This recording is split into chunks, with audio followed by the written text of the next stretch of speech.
তো বন্ধুরা, কেমন আছো সবাই? আজকে আমি তোমাদের সাথে নতুন একটি রেসিপি শেয়ার করব। এটা হচ্ছে কলার মোচা। মোচা কাটতে একটু বেশি সময় লাগে।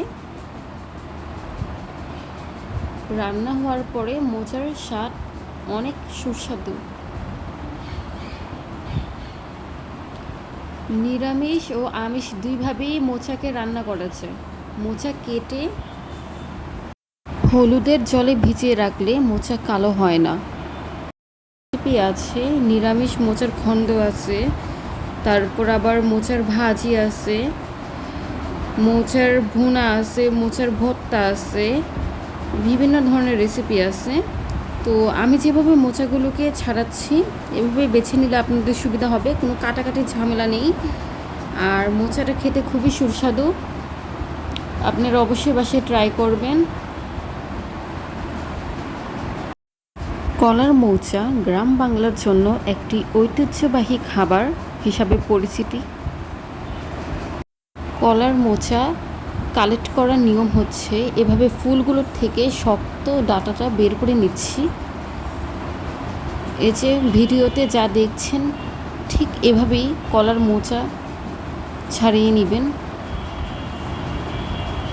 আপনাদের সুবিধার জন্য আমি আরও দেখাবো। এই কলার মোচার ফুলের ভিতরে একটি লাঠির মতো একটি অংশ থাকে, সেটি বের করে ফেলে দিয়ে বাকি অংশটি নেবেন। বুঝতেই পারছেন, এই যে ভেতর থেকে আমরা লাঠির মতো অংশটি বের করে নিচ্ছি। এভাবে আমি সবগুলো ফুল থেকে লাঠি বের করে ফুলগুলো নিয়ে ভালো মতো কেটে ধুয়ে নিব। এগুলো একটা পাতিলে নিয়ে পানি দিয়ে সিদ্ধ করে নিতে হবে। তার সাথে দিতে হবে সামান্য লবণ, 1 চামচ হলুদের গুঁড়া।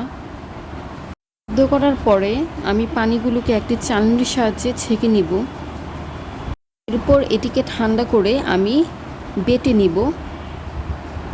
তার সময় আপনারা কালো সরিষা, লবণ আর কিছু লঙ্কা একসাথে নিয়ে বাটতে পারেন।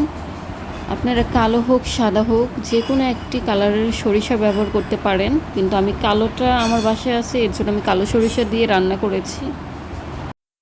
এখন এই বাটার কলার মোচাগুলোকে আমি ভাজার জন্য চুলায় আমি সরিষার তেল ব্যবহার করেছি।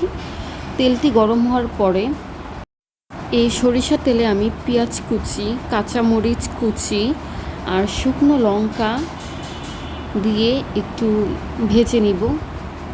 এবার মোচাগুলোকে দিয়ে দিচ্ছি। মোচা আর সরিষার তেলের মধ্যে আমি যে উপাদানগুলো দিয়েছি এগুলো একসাথে নেড়েচেড়ে ভেজে নিব। তৈরি হয়ে গেল আমার কলার মোচার রেসিপি।